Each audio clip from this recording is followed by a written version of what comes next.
Abordons la question du doute. Face à la promesse de Dieu, Abraham ne douta point par incrédulité, mais fortifié dans la foi.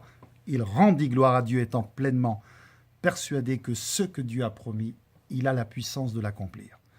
Face à la promesse de Dieu, il avait cette promesse, on l'a vu dans les vidéos précédentes, il avait cette promesse, il était face, il avait les yeux fixés dessus, il suivait le conseil de Josué, chapitre 1, médite ce livre de la loi, qu'il ne s'éloigne pas de toi, de tes yeux, de ta bouche. Il regardait à la promesse, il ne lâchait pas la promesse, il était yeux dans les yeux avec la promesse.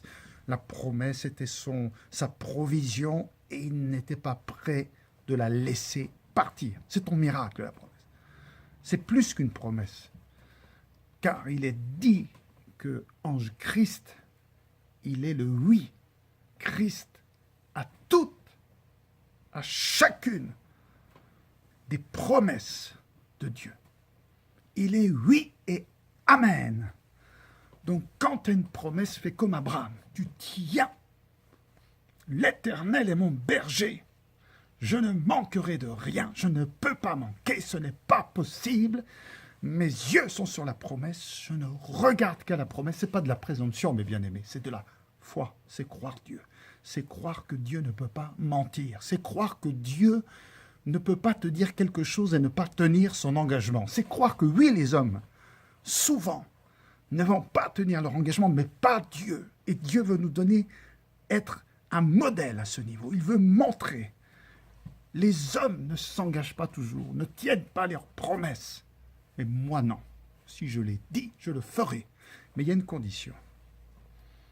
C'est que tu crois, comme Abraham, le père de la foi. Face à la promesse de Dieu, Abraham ne douta point par incrédulité. Parce que le doute et l'incrédulité, ça te vole ta foi, ça te vole tes bénédictions, ça te vole ta santé, ça te vole ta famille, ça te vole ton argent, ça te vole ta paix, ça te vole ta joie. C'est là pour te détruire. Le diable a bien compris parce que le serpent dans le jardin d'Éden a commencé de cette manière. Dieu a-t-il réellement dit, voilà ce qu'il a dit à Adam. Dieu avait dit, il faut pas, tu peux prendre des fruits de tous les arbres du jardin d'Éden, mais il y en a un, tu ne dois pas le toucher. Sinon, tu vas mourir. Alléluia. Mais l'arbre de la connaissance du bien et du mal. Mais Adam, il a entendu. Dieu a-t-il réellement dit? Peut-être que oui, mais quand même, si tu en prends, ne t'inquiète pas, tu vas être béni, et ça ne va pas non plus t'ôter la vie, et ça ne va pas t'ôter tes bénédictions. Donc, bon, la tentation est semée. Alléluia. Dans la vie, c'est comme ça. Dieu a-t-il réellement dit qu'il veut te guérir? Dieu a-t-il réellement dit qu'il guérit les malades et qu'il a toujours la volonté de voir les malades guéris? Oui, mais peut-être que parfois, Dieu envoie des maladies pour nous enseigner. Waouh, c'est pas mal. C'est vraiment bien pensé.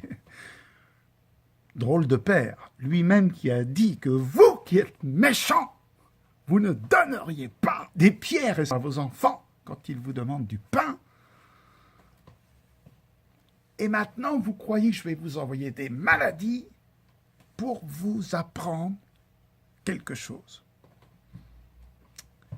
Vous êtes fous, mes amis. Non. Non. Dieu t'a envoyé deux choses. Sa parole. Et la parole de Dieu, elle est là pour t'enseigner.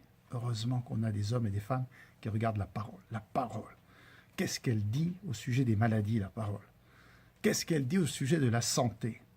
Quel est le plan de Dieu derrière la parole? Vous verrez, c'est guérir et voir ses enfants en bonne santé. Fermez la porte au doute. Mettez-le à la porte de votre vie en lui disant, je sais, moi, les autres, peut-être, ils croient des balivernes, mais pas moi. On ne me la fera pas. Ce n'est pas de la présomption. C'est de la foi. De la foi. De la foi. Alléluia. Et il a envoyé autre chose, le Saint-Esprit, quand il sera venu, il vous enseignera toutes choses. Il vous conduira dans toute la vérité. Alléluia, voilà comment Dieu t'instruit. D'accord?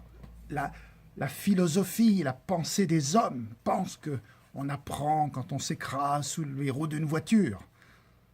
Bien sûr, tu vas apprendre. Tu vas apprendre à mettre ta foi en action pour être guéri si tu arrives un pépin. Tu vas apprendre avec le Saint-Esprit comment déjouer les plans de l'adversaire. Mais Dieu n'a pas prévu de t'envoyer ce genre de choses pour t'enseigner. Quel Dieu serait-il? Un drôle de Dieu. Non, Dieu a dit, j'ai pour vous des plans de paix, pas de maladie. Des plans de paix, il a pour toi, et de bonheur, et non de malheur. Ferme la porte au mensonge que beaucoup de religions, bien instituées, bien installées, ignorantes, proclament partout, même sur les ondes. Alléluia, crois, bannis le doute, tiens le doute éloigné de ta vie.